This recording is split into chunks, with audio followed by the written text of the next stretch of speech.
தங்க நகைகள் சோவரனுக்கு 3000 தள்ளுபடி, வைர நகைகளுக்கு 10,000 தள்ளுபடி, மேலும் பல சலுகைகளுடன் அக்ஷய சூப்பர் தங்க திருவிழா. Saravana store super jewellery, Chennai, Madurai, Coimbatore.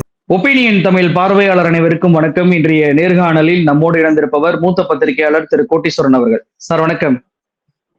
வணக்கம். நேயர்களுக்கு அன்பு வணக்கம்.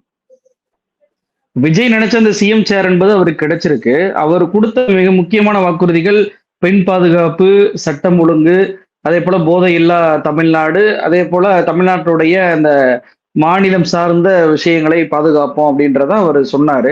ஆனா நடக்கக்கூடிய சம்பவங்கள் முதல் நாள்லயே பாத்தீங்கன்னா, தாவேகா தஞ்சாவூர் எம்எல்ஏ குடித்து விட்டு ஆட்டம் போடுகிறார். பிடிஆரை தோற்கடித்த முஸ்தபா என்பவர் இந்தியில் பேசுகிறார். தமிழ்நாட்டு எம்எல்ஏ இந்தியில் பேசுவதை முதல்ல பார்க்க முடியுது. இன்னொரு பக்கம் அண்ணாவுடைய கையில தாவேக்காவுடைய கொடியை கொடுக்குறாங்க. பஸ் ஸ்டாண்ட்ல பிரச்சனை பண்ற மாதிரி சவுண்டு விடுறாங்க. கோயில் முன்னாடி பிரச்சனைகள். அதே போல ஆட்டோ டிரைவரே எம்எல்ஏ வாக்கியவர் விஜய்னாரு. அவர் அருவாளை பெரிய வாளை எடுத்துக்கொண்டு கேக் வெட்டுகிறார். பெண்கள் விஷயத்துல பொறுத்த வரைக்கும் ஒரு சிறுமிக்கு பாலியல் வன்கொடுமை பண்ணி தாவேக்காவின ஒருத்தர் கைதாகி இருக்கிறார் ஆர்கே நகர்ல. எப்படி பார்க்கறீங்க? முதல் நாளே இவ்வளவு சம்பவங்கள் நடக்குது. விஜயுடைய வாக்குறுதி என்பது வெற்று வாக்குறுதியா, இல்ல விஜய் கட்சியினரே மீறுறாங்களே அதை? முதலில் இது எல்லாமே நான் சமூக ஊடகத்தளத்துல பார்த்ததுதான். கண்ணெதிர நான் போய் பார்த்ததோ கொண்டதோ கிடையாது. இதெல்லாம் செய்தியில வந்துகிட்டு இருக்கு. முதல்ல நண்பர் முஸ்தபா அவர்கள் உருதுல பேசியிருக்காரு நினைக்கிறேன். உருதுவா இந்தியா எனக்கு தெரியல, எனக்கு தெரியாது. பட் பேசியிருக்கிறாரு. அது அங்க ஆஜ் தக் ஏனை யூனை எல்லாம் இருக்கிறாங்க. அவங்க இந்தி சேனலுக்கு ஏத்த மாதிரி பேட்டி கொடுக்குறாரு. அதுல எதுவும் தப்பு இருக்கிற மாதிரி எனக்கு தெரியல. அவர் கரீப்ன்ற வார்த்தையை அடிக்கடி பயன்படுத்துறா. அப்ப என்னன்னா, ஏழைகளுக்கு உண்டான ஒரு ஆட்சி, விஜயோட சர்க்கார் நல்லா இருக்கும்ன்ற மாதிரி சொல்றாரு. அதுல எந்த தவறும் இல்லை. அது பத்திரிகையாளர்களை சந்திக்கணும். முடிஞ்சா இந்தி, மலையாளம், தெலுங்கு, எந்தெந்த மொழியெல்லாம் விஜயோட பெருமையை அவர் பரப்ப முடியுமோ அவர் பரப்பலாம். ஒரு அந்த கட்சியினுடைய எம்எல்ஏ ஒரு பெரிய வெற்றி பெற்றிருக்கிறாரு. அதனால அதுல எந்த தப்பு இருக்கிற மாதிரி நான் பார்க்கல. அது அப்புறம் அடுத்தது இந்த சட்டமன்ற உறுப்பினர் மது போதையில இருக்கிற மாதிரி பார்த்தேன். அது அவர் உண்மையிலே சட்டமன்ற உறுப்பினரா எனக்கு தெரியல. ஏன்னா எனக்கு தஞ்சாவூர் எம்எல்ஏ சொல்றாங்க. அப்படி அது ஒருவேளை உண்மையா இருக்கும் பட்சத்தில் இத விஜய் சாருக்கு கீழே இருக்கிறாங்க இல்லையா, புஷி ஆனந்த் போன்றவர்கள், இது மாதிரி இமீடியட்டா கூப்பிட்டு இந்த மாதிரி விஷயம் எல்லாம் இருந்ததுன்னா உங்களுக்கு பெரிய பிரச்சனை இருக்கு, இது கட்சிக்கு கெட்ட பேரு, இது மாதிரி எல்லாம் பண்ணக்கூடாதுன்றத ஒரு கிளியர் கட் வார்னிங்கா அவர் சொல்லணும். ஏன்னா இன்னைக்குதான் ஃபர்ஸ்ட் டே, செகண்ட் டே, அதனால நம்ம அவர்கள் மீது இந்த நேரத்துல பெரிய விமர்சனம் வைக்க கூடாதுன்ற மாதிரி நான் நினைக்கிறேன். ஏன்னா தெரியாது, எம்எல்ஏனா என்ன தெரியாது, டிவினா என்ன தெரியல, அதனாலதான் இப்படி எல்லாம் நடந்துக்கிறாங்க. சரி ஆயிட்டாங்க, மக்கள் ஓட்டு போட்டாங்க, இனிமேல் இது மாதிரி பண்ணக்கூடாது, இது மாதிரி பண்ணா தப்பு, நடவடிக்கை பாயும், கட்சி ரீதியா நடவடிக்கை பாயும். எனக்கு தெரிஞ்சு இப்ப அவர் அமைச்சர் ஆகிறதுக்கு வாய்ப்பு இல்லை, முடிஞ்சிச்சு. ஏன்னா அவரை நீங்க அமைச்சர் ஆக்குனீங்கன்னா இந்த வீடியோ எடுத்து போடுவாங்க. அதுக்கப்புறம் நிறைய பத்திரிகை தயவு செய்து படிக்க சொல்லுங்க. பட்டாக்கத்தியை வச்சு பிறந்தநாள் கேக்கு வெட்டினாங்கன்னு சொல்லிட்டு பினுன்னு நினைக்கிறேன் ஒரு ரவுடியை புடிச்சாங்க. வேற ஒண்ணும் பண்ணல, அவரு பட்டாக்கத்தி வச்சு வெட்டினாரு. பட்டாக்கத்தியை வச்சு அப்படி வெட்டக்கூடாது. ட்ரெயின்ல கத்தியை தேய்ச்சின்னு போறாங்கன்னு சொல்லிட்டு காவல்துறை ஆர்பிஎஃப் மாணவர்களை அரெஸ்ட் பண்ணியிருக்கிறாங்க. அப்போ அது கத்தியெல்லாம் பொது வாழ்க்கையில காட்டுற விஷயம் கிடையாது. கேக் எத்தனை கொடுத்தா கூட என்ன பண்ணணும், அதை எப்ப சின்ன கத்தி எத்தணுவாங்கப்பா, இது என்னப்பா தப்புன்னு சொல்லணும். தெரியல. அப்போ அங்க அவங்களுக்கு இந்த மாதிரி விஷயங்கள் சொல்லணும். இன்னொன்னு அந்த பாலியல் சீண்டல்ல மாட்டிருக்கிறது எந்த கட்சியும் வேணும்ட்டு தெரிஞ்சு பண்ணியிருக்க மாட்டாங்க. அவர் தாவேக்காவோட வட்ட செயலாளர் மாதிரி சொல்றாங்க. அவர் கட்சியை விட்டு நீக்கிடணும். யார் எப்படி நடந்துக்குவாங்க, அவங்க மூளையில என்ன பிரச்சனை இருக்குன்றது ஒரு புதிய கட்சிக்கு உடனே தெரியாது. எனக்கு தெரிஞ்சு இன்னும் இந்த மாதிரி தவறுகள்லாம் கூட வரலாம். பட் அவங்களுக்கு நமக்கு கொஞ்ச நாள் டைம் கொடுக்கணும். அதிமுகல வருதுன்னா உடனடியா நடவடிக்கை எடுத்திருக்கிறாங்க. திமுகலையும் ஒரு சில பாலியல் சீண்டல்கள் பிரச்சனைகள் வந்திருக்கு. அதிமுக காலத்திலயும் ஒரு சிலதெல்லாம் வந்திருக்கு. பட் அந்த கட்சி அதை எப்படி கையாளுதுன்றதுதான் முக்கியம். அந்த கட்சி முட்டு கொடுக்க போதா, இல்ல அவங்கள தூக்கி எரிய போதா அப்படின்றது நாட்டு மக்கள் பார்ப்பாங்க. ஆனா வேற சில காட்சிகள்லாம் வருது. இந்த பஸ் ஸ்டாண்ட்ல வண்டியை வேகமா விசில் அடிச்சுட்டு ஓட்டுறது, அண்ணா கையில போய் அண்ணா தாவேக்கா கொடியை கொடுக்கறது, அது மாதிரி விஷயங்கள்லாம். ஏன்னா தலைவர்கள், பெரிய தலைவர்கள், அதெல்லாம் வந்து உங்களுக்கு அது அரசியல் புரிதல் இல்லாம பண்றீங்க. அதையெல்லாம் தவிர்க்கணும். அது அந்த கட்சியில இருக்க பெரியவர்கள் வந்து அவங்களுக்கு, "எப்பா இதெல்லாம் பண்ணக்கூடாது. இது தப்பு இது." அப்படின்னு கொஞ்சம் சொல்லி அவங்கள அரசியல் நெறிப்படுத்தணும். இது வந்து இப்பதான் அவங்க இன்னும் இன்னும் நான் பதவி ஏத்துக்க மாட்டேன்றாங்களேன்ற அந்த இதுல இருக்கிறேன். நீங்க ஒரு பத்திரிகையாளர் வந்து பத்திரிகையாளர்கள் நம்ம என்ன பார்ப்போம்? எங்கெங்க எது எது தப்பு நடக்குது அதெல்லாம் தானே வருது. அதை வைத்து நீங்கள் கேள்வி கேட்கிறீங்க. இதெல்லாம் சிறிய பிரச்சனைகள். ஆனா உடனே சரி செய்யணும். இத சரி செய்யலன்னா, மக்களோட கோவத்த நீங்க சம்பாரிப்பீங்க. அது உங்களுக்கு வேணாம். நல்லபடியா ஓட்டு போட்டுருக்காங்க. தேர்தல்ல இப்படி ஒரு வாக்கு சதவீதம் வந்திருக்கு. அதுவும் பெண்கள் அதிகமா நம்பி இருக்கிறாங்க. இன்னொன்னும் இந்த நேரத்துல திமுக, அதிமுகவும் ஒரு ஒரு அன்பான ஒரு இது. பெண்களுக்குன்னே நெறைய திட்டம் குடுத்து ஆண்கள நீங்க வந்து ரொம்ப கஷ்டப்படுத்திட்டீங்க. கடைசியில எனக்கு வர்ற தகவல் என்னன்னா, ஆண்கள் தான் அதிகமா திமுகவுக்கும், அதிமுகவும் ஓட்டு போட்டுருக்காங்களாம். நம்ம ம். யாரு அ இது பண்றோன்றது முக்கியம் இல்ல. நம்மள யாரு ஓட்டு போட்டாங்கன்றது தான் முக்கியம். அதனால தாவேக்கா வந்து இதெல்லாம் வந்து கொஞ்சம் கவனிச்சு ஒரு ஒரு விஷயம் இருக்கு. நெறைய சிக்கல்கள் இருக்கு. அதெல்லாம் சீக்கிரமா சரி செய்யணும். அதற்கேத்த டீம் எல்லாம் போட்டு பண்ணணும். அப்புறம் அதிகாரிகள்லாம் இப்போ போய் பார்க்கிறதா தகவல்லாம் வருது. அதிகாரிகள்லாம் 2 நாள், 3 நாளைக்கு முன்னாடியே போய் பார்த்துருக்கணும். ஏன் கால தாமதமா போறாங்கன்னு தெரியல. சீனியாரிட்டி பிரகாரம் பதவிகள் போட்டுட்டா பிரச்சனை இருக்காது. இப்போ ம். ஒரு ஐபிஎஸ்ல யார் பேட்ச்ல சீனியரா இருக்காரு? ஐஏஎஸ்ல யாரு சீனியர்? ஃபாரஸ்ட் சர்வீஸ் ஐஎஃப்எஸ்ல யாரு சீனியர்? அவருக்கு பதவி.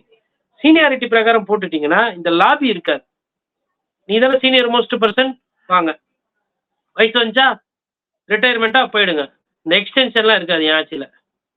முடிந்தா வேலை 58 நெனைக்கிறேன் ரிட்டயர்மென்ட். 2 வருஷம் கூட குறைச்சிருங்க. 56 ஆக்கிட்டு 2 வருஷம் முன்னாடி அனுப்பிச்சுட்டு, இளைஞர்களுக்கு வேலை வாய்ப்பு பெருக்கிறதுக்கு உண்டான வேலைய பாரு. ஒரு மாற்று அரசியல்னா, அது மாற்று அரசு வந்து அவங்க அத காட்டணும். அது மக்கள் கிட்ட தெரியணும். அதற்கு முன்னாடி இந்த ம். அரசியல் ரீதியா ஒரு சில விஷயங்கள அவர் சரி செய்யணும். சரி, இப்போ திமுகவிடமிருந்து காங்கிரஸ் வந்து கூட்டணிய முறிச்சிருக்கிறாங்க.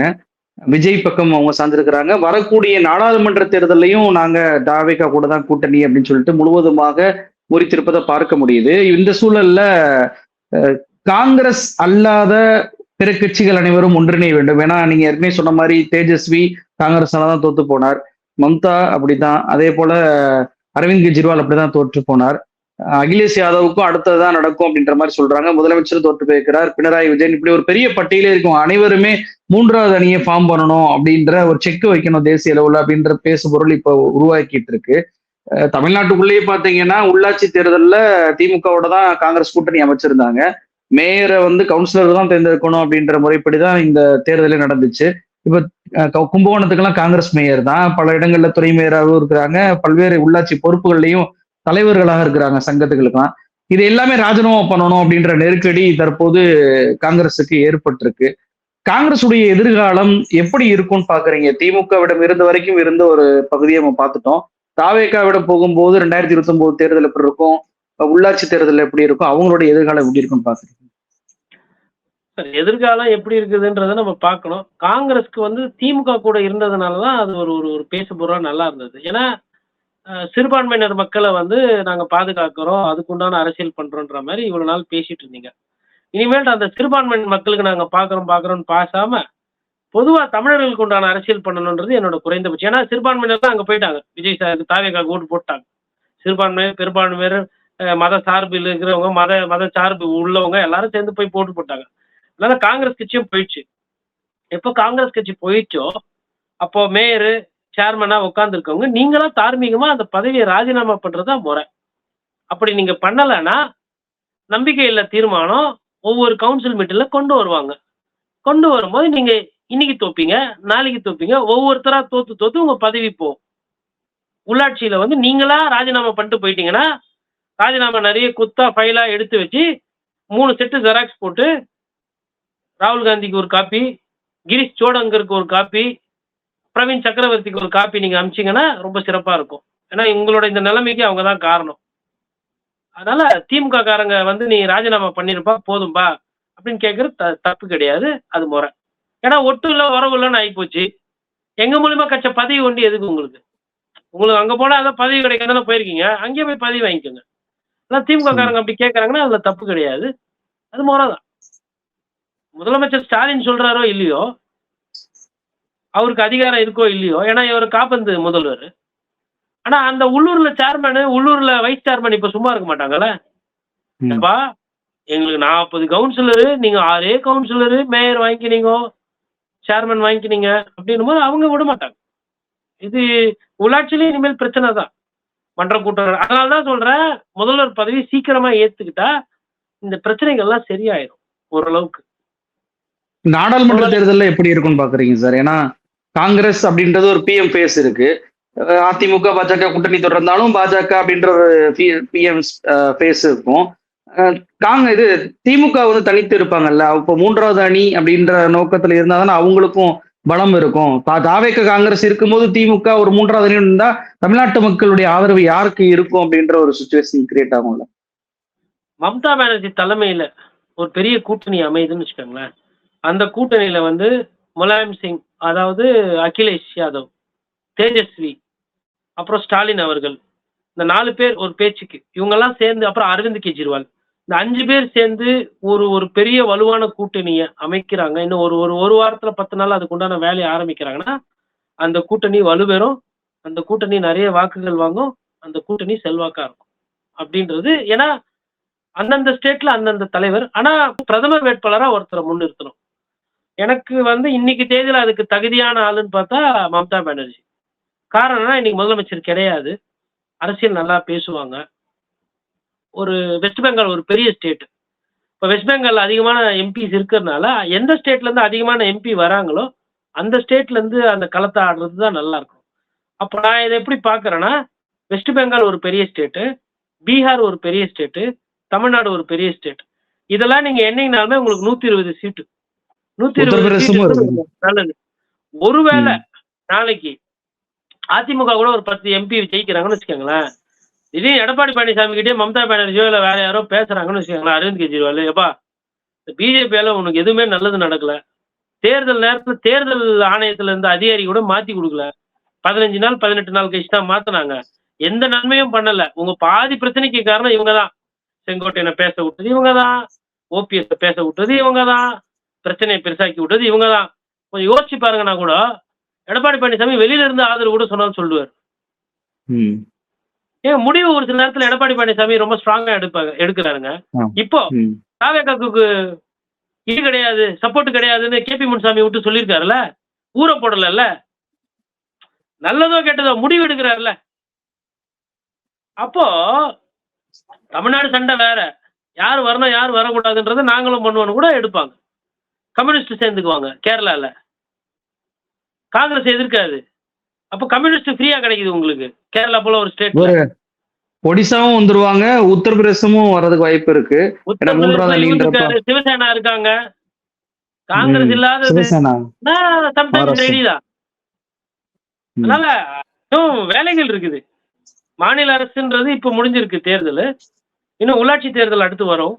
அதுக்கப்புறம் பாராளுமன்ற தேர்தல் இருக்கு. கட்சிகளுக்கு வேலை இருக்கதான் செய்யுது. இன்னொன்னு ஒரு நாம் தமிழர் கட்சி ஐயா வந்து நான் சனாதனத்தை எதிர்க்கிறேன், பிஜேபி எதிர்க்கிறேன், அவங்களை எதிர்க்கிறேன், இவங்களை எதிர்க்கிறேன், இப்படி எல்லாம் பேசாம இந்த மாதிரி அதெல்லாம் ஒரு விஷயம் நடக்குதுன்னா ஒன்றும் தப்பு கிடையாது.